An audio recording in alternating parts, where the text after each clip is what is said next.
C'est quoi le but de ce jeu-là? Alors le but c'est de détruire l'équipe adverse et ensuite détruire le roi. D'accord. Si l'équipe adverse n'a pas été détruite en totalité, on ne peut pas toucher le roi. Ah, oui, C'est pas facile, hein, c'est... Ah oui. Ça va être l'ancêtre du backgammon. Sinon, ça s'appelle la course aux filles.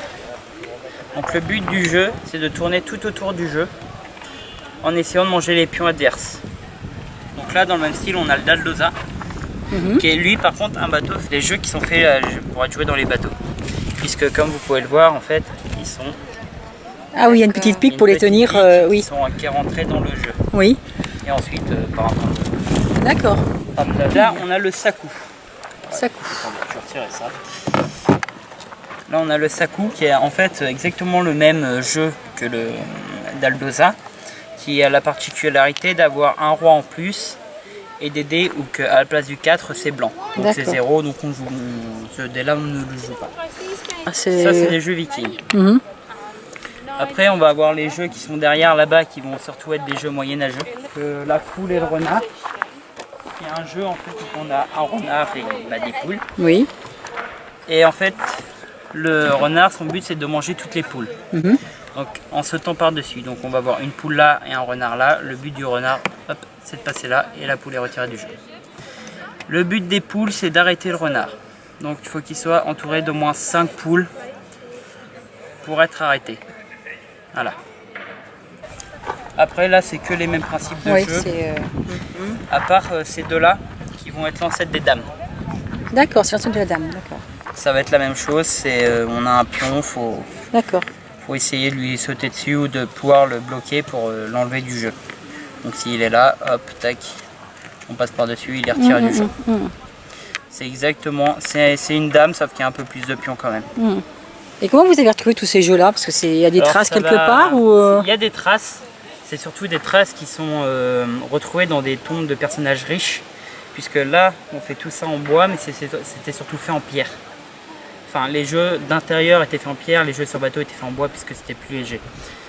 On a retrouvé les traces des jeux en pierre puisque ça se gardait.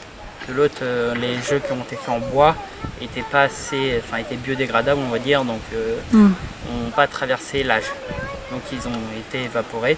On a retrouvé surtout les jeux en pierre, comme les dés, c'était des dés en pierre, les pions c'était en pierre, tout était en pierre, mais comme c'était des pions, des plateaux assez gros et grands, c'était quelque chose de très lourd. Donc c'est pour ça que c'était surtout en intérieur quand il ne bougeait pas. Sur les bateaux, ça va être du bois puisque ça va être très léger et très facilement transportable.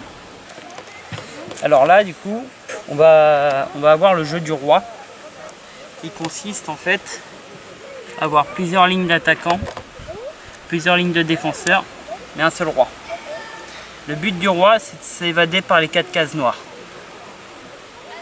Le but des attaquants est de manger les défenseurs et le roi.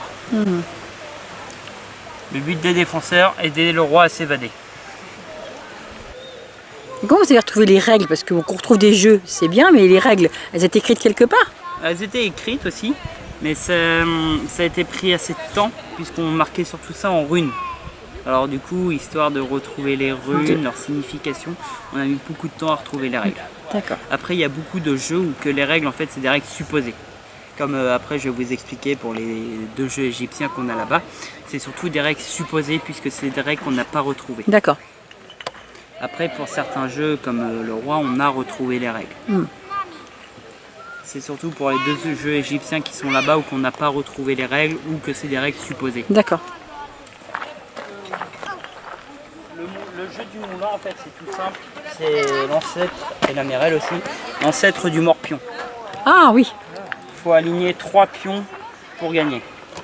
Donc la mérelle, qui est les petits plateaux que vous avez là, là et là, c'est avoir en fait, on a les 3 pions dans la main et chaque joueur pose un pion chacun son tour en espérant former une ligne de 3.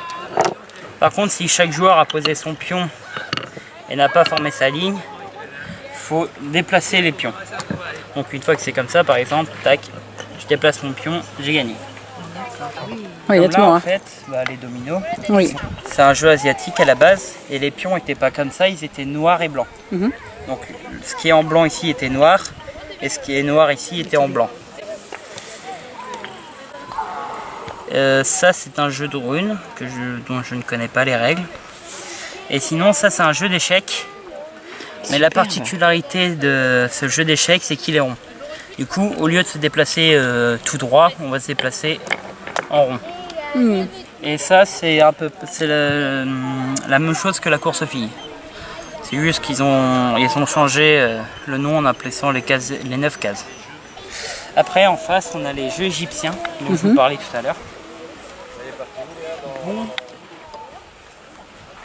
Le jeu du sénet et là le jeu du maé ou du méa, ça dépend des gens. Donc le sénet, la particularité des dés, c'est qu'ils ont une face plate et une face bombée. Alors, le but, c'est de partir d'ici et d'arriver là.